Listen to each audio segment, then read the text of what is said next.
মানভূমের লোক সংস্কৃতির আঙিনাকে সমৃদ্ধ করে ছৌ। এই ছৌয়ের কারণে বিশ্ব দরবারে পৌঁছে গিয়েছে পুরুলিয়া। কিন্তু সময়ের পরিবর্তনে আগ্রহ হারাতে শুরু করেছিল ছৌ নৃত্য। তবে ফের উজ্জীবিত হয়ে উঠেছে এই নৃত্য।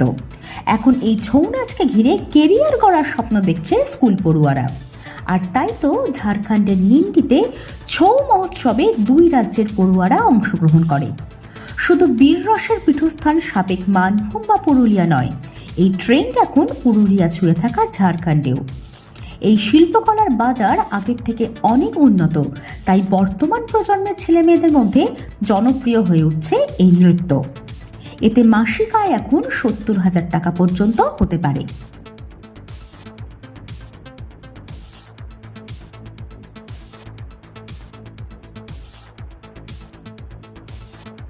ছৌ নাচের আঙ্গিকে অনেকখানি বদল এসেছে, ফলে এই নাচের চাহিদা বেড়েছে।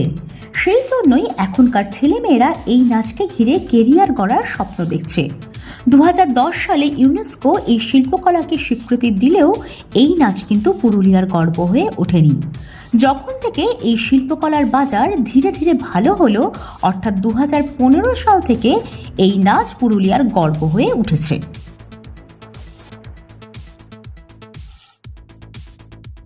দেখুন, ইউনেস্কোর 2010-এর representative list of intangible cultural heritage of humanity, অর্থাৎ বিশ্বের সম্পদ, পারম্পরিক সংস্কৃতির সম্পদ।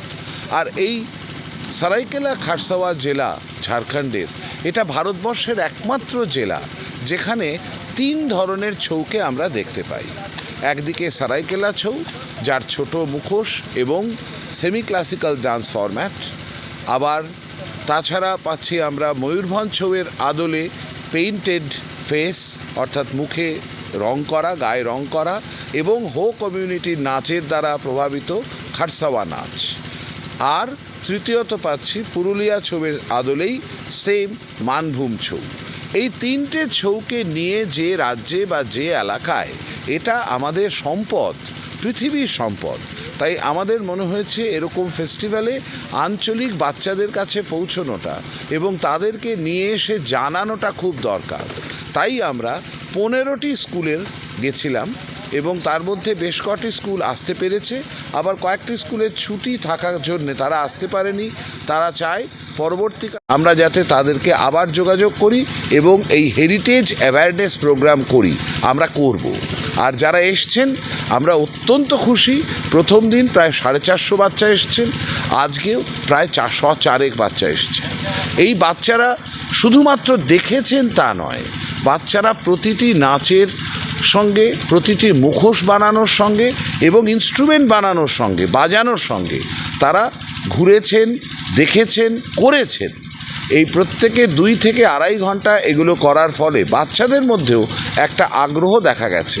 আমরা এই ওয়ার্কশপের পরে প্রতিটি বাচ্চার কাছে জিজ্ঞেস করেছি যে তাদের কেমন লেগেছে, এবং তারা প্রত্যেকে অত্যন্ত খুশি এবং তারা চায় যে আমরা যাতে আরও এই ধরনের হেরিটেজ অ্যাওয়ারনেস প্রোগ্রাম করি। এই ধরনের অনুষ্ঠান হবার ফলে ছৌয়ের মান অনেকটাই সমৃদ্ধ হচ্ছে। ছাত্রছাত্রীরা বিকল্প রোজগারের পথ খুঁজে পাচ্ছে, তাদের শেখার আগ্রহ বাড়ছে। তাই এই ধরনের অনুষ্ঠান আরও হলে সার্বিকভাবেই ছৌয়ের বিকাশ ঘটবে। এখানে কি বলবেন?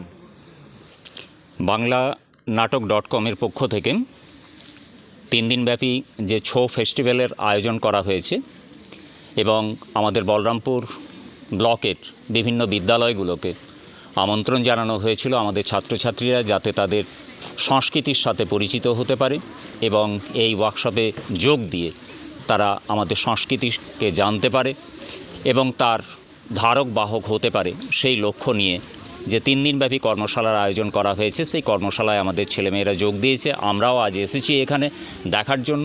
খুব সুন্দর আয়োজন, ব্যবস্থাপনা খুব সুন্দর, এবং সেখানে হাতে কলমে আমাদের বাচ্চাদের শিখিয়ে দেওয়া হচ্ছে 3টা ঘরানার যে ছৌ, সরাইকেল্লা, খারসানা এবং মানভূম, এই 3 মাত্রার যে ছৌ, সেই ছৌয়ের একটা সংমিশ্রণ এখানে সুন্দরভাবে উপস্থাপন করা হচ্ছে, তুলে ধরা হচ্ছে। এটা বড় বেশি প্রয়োজন। আমাদের সংস্কৃতিকে যদি বাঁচিয়ে রাখতে হয় তাহলে ভবিষ্যৎ যে প্রজন্ম, সেই ভবিষ্যৎ প্রজন্ম যাতে করে আমাদের সংস্কৃতির সাথে পরিচিত হতে পারে, তার জন্য এই ধরনের কর্মশালা সত্যিই প্রশংসনীয়, যথেষ্ট প্রশংসা দাবি রাখে। আমি প্রার্থনা করব, আমি প্রত্যাশা রাখব যে পরবর্তীকালেও যাতে এই ধরনের ওয়ার্কশপ আমরা যোগ দিতে পারি। এমনকি আমাদের বিদ্যালয়ের মধ্যে যদি এই ওয়ার্কশপের আয়োজন করা হয় তাহলে সীমিত সংখ্যক ছাত্রছাত্রী না, আরও বেশি সংখ্যায় ছাত্রছাত্রী তারা কিন্তু যোগ দিতে পারবে। বর্তমান যে শিক্ষা ব্যবস্থা, সেই শিক্ষা ব্যবস্থা কিন্তু বারবার বলা হচ্ছে যে কেবলমাত্র একাডেমিক ডেভেলপমেন্ট নয়, বাচ্চাদের একটা হোলিস্টিক ডেভেলপমেন্ট, অলরাউন্ড ডেভেলপমেন্ট, সামগ্রিক একটা উন্নয়নের কথা বলা হচ্ছে। সেই সামগ্রিক উন্নয়ন যদি ভাবতে হয়, করতে হয়, তাহলে কিন্তু আমাদের ছাত্রছাত্রী তাদেরকে বিভিন্ন ধরনের সংস্কৃতির সাথে ওয়াকিবহাল হতে হবে, পরিচিত হতে হবে, এবং সেগুলো যাতে করে বেঁচে থাকতে পারে তার ব্যবস্থা তাদেরকে এগিয়ে আসতে হবে। ছৌ মহোৎসবে অংশগ্রহণ করতে পেরে খুশি পড়ুয়ারা। এই ধরনের তালিম তারা এই প্রথমবার নিচ্ছেন। এই উৎসবে ছেলেদের পাশাপাশি মেয়েদেরও উৎসাহ ছিল চোখে পড়ার মতন। এখানে আমরা এসেছিলি, এখানে ছৌ নৃত্য শিখলি, মানে 4 ধরনের ছৌ নৃত্য, কেমন বলবো, মানভূম জেলার, তারপরে পুরুলিয়া, মানে মানভূম, এই জামশেদপুরের ছৌ নৃত্য, 4 ধরনের আমাদের ছৌ নৃত্য আছে। সেই 4 ধরনের ছৌ নৃত্য আমাদের দিদিরা দেখালো। আর মুখোশ বানানো, কী করে বানানো হয় সেই শিখালো মাস্টাররা আমরাকে। আর তাবলা কী করে বানায় সেটা বলে দিল যে কী করে বানায়। আর মানে যে মানে বিভিন্ন বাদ্যযন্ত্র,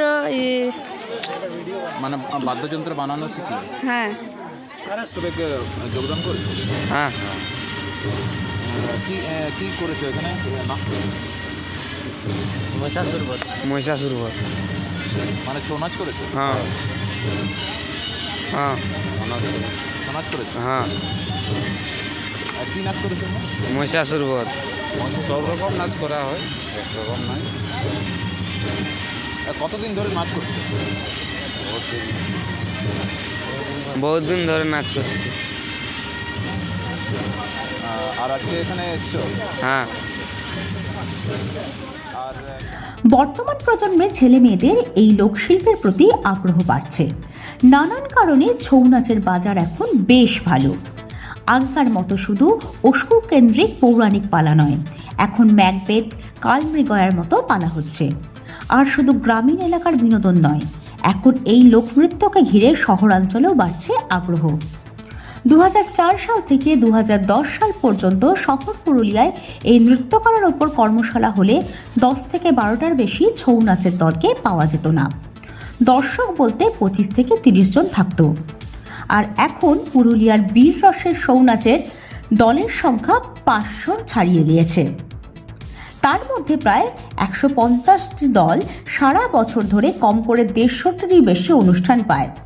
ফলে এই দলগুলির লোকশিল্পীদের মাসিক আয় 10,000 থেকে 70,000 টাকা পর্যন্ত।